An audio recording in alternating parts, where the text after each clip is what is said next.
గాది సాయికృష్ణ కుటుంబానికి వైఎస్ఆర్ కాంగ్రెస్ పార్టీ అండగా నిలిచింది. గాది సాయికృష్ణ తల్లి విజయలక్ష్మికి వైసీపీ నేతలు 20 లక్షలు ఆర్థిక సాయం అందజేశారు.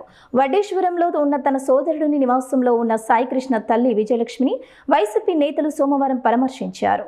వైసీపీలోని కాపు సామాజిక వర్గానికి చెందిన నేతలు అంబటి రాంబాబు, తోట త్రిమూర్తులు, సింహాద్రి రమేష్ సహా మరికొంతమంది నేతలు విజయలక్ష్మిని పరామర్శించారు.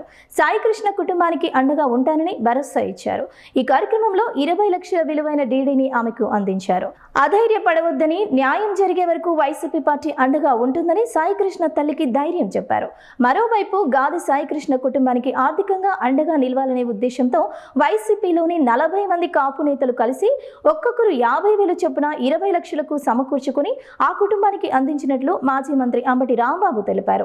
గాది సాయికృష్ణ వ్యవహారం ఆంధ్రప్రదేశ్ వ్యాప్తంగా సంచలనం రేపిన సంగతి తెలిసిందే. సాయికృష్ణపై పోలీసులు రౌడీ షీట్ ఉంది.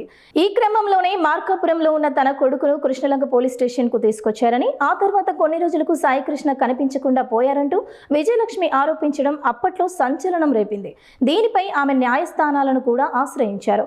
ఈ క్రమంలో కేసు తీవ్రత దృష్ట్యా ఆంధ్రప్రదేశ్ ప్రభుత్వం సిట్ ఏర్పాటు చేసింది. ఇక ఈ అంశంపై దర్యాప్తు జరిపిన సిట్ అధికారులు సాయికృష్ణ లాకప్ డెత్ అయినట్లు గుర్తించారు. దీనికి కారణమయ్యారంటూ కృష్ణలంక పోలీస్ స్టేషన్ సిఐగా ఉన్న నాగరాజును సిట్ అధికారులు అరెస్టు చేశారు.